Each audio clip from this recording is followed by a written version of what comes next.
В небольшом городе, где многие семьи знали друг друга лично, произошла ужасная трагедия. Три молодые медсестры, Фаина, Ксения и Софья, пропали без вести во время своей очередной ночной смены в городской больнице. Исчезновение вызвало шок и отчаяние не только у персонала, но и у матерей девушек, которые каждую ночь молились о безопасном возвращении своих дочерей. Вместе с другими родителями они ожидали новостей, но ни одна информация, которая поступала, не приносила облегчения. Проблемы с водой в районе осложняли работу клиники, и в это время весь медицинский персонал был на пределе своих возможностей. На фоне хаоса три матери стали неразлучными подругами. Они поддерживали друг друга и искали утешения в своих сладостных воспоминаниях о дочерях, которые работали в разных отделениях больницы. Каждый из них стал опорой для другой, обменивались страхами и надеждами. Ничто не предвещало, что их жизнь изменится в одно мгновение, когда спустя полгода наконец-то найдут следы, которые приведут к тому, кто на самом деле был виновен в их горе. Наступил тот день, когда следователь Виктор Рогов связался с матерями. Он сообщил о значительном повороте в деле, призывая их приехать на место происшествия. Тревога и надежда смешались в сердцах женщин. Каждая из них почувствовала волну воспоминаний о дочерях и страх за их судьбу. Мария, мать Фаины, быстро собрала своих подруг, Ирину и Лидию, и они вместе направились в центр событий. На месте их встретил следователь, который выглядел сосредоточенным и напряженным. Как только они прибыли, их взору открылась ужасающая картина. 3 комплекта медицинской формы и туфли, покрытые грязью и кровью. Вокруг царила тишина, и только сердце каждой матери сжималось, видя то, что осталось от их дочерей. Рогов объяснил, что форма осталась связанной и застряла в трубе, что вызвало засор, который в конечном итоге привел к появлению этой находки. Девушек не было рядом, но их вещи говорили о том, что они, скорее всего, не просто сбежали, а стали жертвами чего-то страшного. Когда Маша, Ирина и Лидия подтвердили принадлежность формы к их дочерям, следователь провел предварительный анализ ДНК, который подтвердил это. Ощущение горя и горечи переполнило сердца матери, но была и искорка надежды. Они понимали, что форма была выброшена недавно, и это давало следствию новую возможность. Эта информация могла указать на след преступника, и Рогов был полон решимости выяснить, что произошло. Вскоре на место происшествия прибыл доктор Никита Власов, куратор Фаины. Он выглядел встревоженным, а затем подошел к следователю, где обсуждали ситуацию. Рогов заметил его беспокойство и предложил Власову в дальнейшем оспорить информацию о исчезновении девушек в рамках расследования. Однако, когда репортеры начали подходить, Власов внезапно, несмотря на странное поведение Власова, Рогов продолжил свое расследование. Понимая, что в такой ситуации не должно быть никаких случайностей, Мария догнала Власова на парковке и попыталась узнать о его новой клинике и планах. Она заметила, что он выглядел уставшим и истощенным. Лидия и Ирина присоединились к ним, чтобы избежать нежелательного публичного интервью, и разговор стал более личным и легким. Лидия, стараясь не обращать внимания на напряженность ситуации, записалась на прием к Власову. В этот момент Мария заподозрила, что клиника открылась в тот же месяц, когда пропали их дочери. Это совпадение еще больше укрепило ее тревожные мысли. Как могла новая клиника, открытая во время исчезновения, не быть связанной с происшествием? Все же Ирина решила успокоить Марию, заметив, что, возможно, ночные смены выматывают Власова, и вряд ли он мог быть замешан в исчезновении их дочерей. Однако Мария не могла с этим согласиться и решила дать короткое интервью, рассказывая о своих надеждах на то, что их найдут. Каждая минута казалась вечностью. Несмотря на все, Мария не могла оставить расследование без внимания и вернулась к клинике Власова, чтобы проверить его. Она заметила, как Власов спорит с другим мужчиной, что снова пробудило ее опасения. Этот человек мог быть не просто клиентом, но мог оказать влияние на то, что происходило в клинике. Следя за ним, она решила немного отдохнуть перед обсуждением событий с Ириной и Лидией. Но мысли о дочерях не давали ей покоя. Неожиданно Мария получила сообщение от Рогова о найденных отпечатках пальцев. Она с трепетом прочитала, что отпечатки совпадают с Максимом Дьяковым, известным преступником, который много лет назад прятался от правосудия. Эти воспоминания вернулись к ней в другом свете. Ксения говорила о мужчине с татуировками, который следил за ней перед исчезновением. Сердце у нее сжалось, и она тут же поделилась этой информацией с Ириной.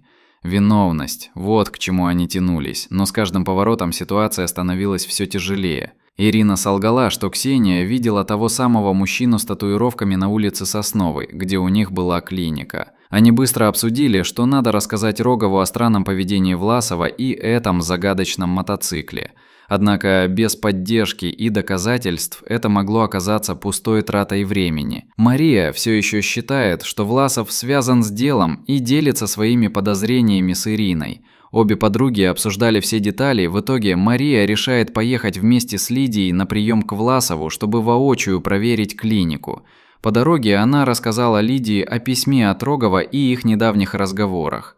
Лидия согласилась и тоже почувствовала, что что-то не так. Она вдруг вспомнила, что Власов выглядел странно утром, и когда они прибыли в клинику, Лидия объяснила, что вряд ли Власов мог бы рискнуть своей карьерой, занимаясь чем-то незаконным. Однако по мере их разговора стало очевидно, что напряжение в воздухе нарастало. Перепроверив информацию, они узнали, что их прием был отменен из-за чрезвычайной ситуации. Внутри Марии закралось беспокойство, когда она увидела, что машина Власова все еще на парковке. С каждой минутой подозрения росли, и когда Мария и Лидия обратили внимание на медицинское оборудование в машине Власова, у них возникла паника. Они старались успокоить себя, но упрямое чувство тревоги не оставляло их. Для них это было критическим моментом, и они решили проследить за Власовым. Между тем все произошло так быстро, Власов уехал, и вместе с Лидией они пошли за ним, не обращая внимания на предостережения разума. Следуя за Власовым, они оказались вдоль заброшенной клиники, и Мария почувствовала жуткое волнение.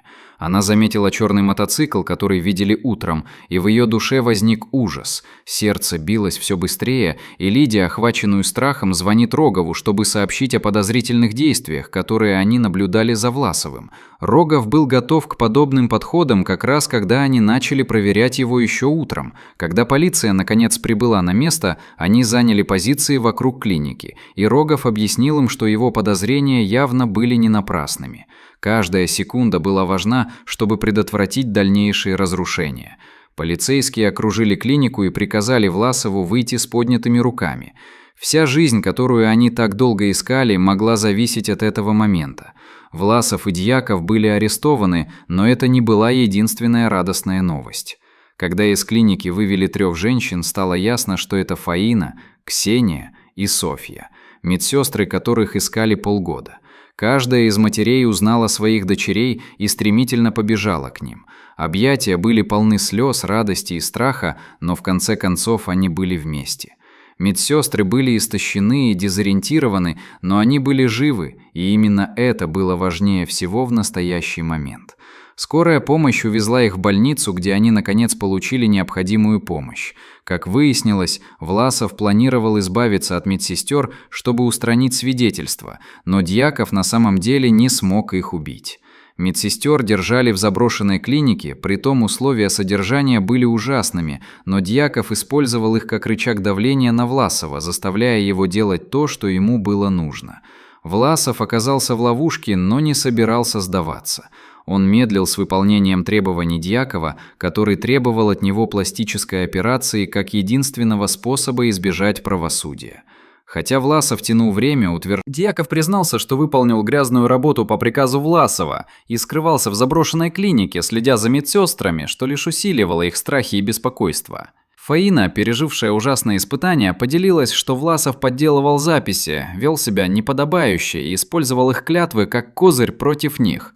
Она и ее коллеги делали все, чтобы собрать доказательства его неправильного поведения, но Власов использовал это знание против них. Обычно он был хитрым и изворотливым, но в какой-то момент они призвали его ответить за свои действия, что и послужило их пленом. Когда они оказались в безопасности и их перевели в охраняемое крыло больницы для восстановления, наступила надежда. Их физическое и психологическое состояние постепенно улучшались, и матери воссоединились со своими дочерьми, обсуждая их будущее. В ходе обсуждения каждая из матерей чувствовала благодарность за то, что их дочери вернулись. Это было не просто восстановление, это было возвращение к жизни. Власов со своей стороны должен был ответить за множество преступлений. Обвинения были суровыми: похищение, сговор с целью убийства, мошенничество и врачебная халатность. В деле собранные данные свидетельствовали о суровых последствиях его действий. Однако Дьяков, несмотря на свои преступления, решил полностью сотрудничать с следствием, предоставляя информацию против Власова. В прокурорском расследовании рассматривалось смягчение его обвинений в обмен на показания. Это все еще имело свои последствия. Власов объяснил, что его частная практика была в долгах и что он использовал фальшивые страховые выплаты, чтобы выжить. По мере обыска в его кабинетах были найдены упражнения других преступлений: неподобающее поведение с пациентами, подделка медицинских записей, кражи рецептурных препаратов. Власов был осторожен в своих действиях, но Фаина начала замечать несостыковки и документировала его действия, полномочия уже не контролировались. Все шло к тому, что к этому моменту ее уму было чуть больше интересно, чем раньше происходило, и ее стремление к восстановлению образа жизни возвращало ее к тем моментам, когда Власов мог бы быть нормальным. Фаина вспомнила последний день перед исчезновением, когда нашла дублирующиеся счета за процедуры. Власов тогда лишь отмахнулся от ее замечаний, но его взгляд говорил о чем-то неладном. Когда она сейчас сидела в окружении матерей, взволнованная и вздыхающая, Мария заверила ее, что никто не мог предвидеть такое развитие событий. Это объединение матерей придавало ей сил и надежды. Каждая могла быть опорой не только для своей дочери, но и для других. Фаина призналась Марии, что думала о ней в самые тяжелые моменты, что давало ей силы держаться. Мария обняла свою дочь, поддерживая ее. А тем временем Ирине и Лидии не оставалось ничего другого, как ждать снаружи, поддерживая друг друга и обсуждая возвращение дочерей на работу. Каждый момент, каждое переживание объединяло их еще больше, как никогда. Прошло время, и три матери размышляли о цепочке событий, которые привели к спасению их дочерей. Они обсуждали, как близко они были к тому, чтобы никогда не найти ни своих дочерей, ни узнать правду. Это были не просто воспоминания, а научные и философские, которые теперь оставляли надолго впечатление. Их связи стали прочнее, и они разошлись по домам, готовясь к новому дню поддержки, восстановления своих дочерей. В конце концов, каждая из матерей будет забирать свои занятия и налаживать жизнь со своими дочерьми. Тот маленький город, который сейчас пал на колени от горя и отчаяния, стал символом надежды. Надежды на то, что даже когда все кажется безысходным, добро всегда в конечном итоге восстановится.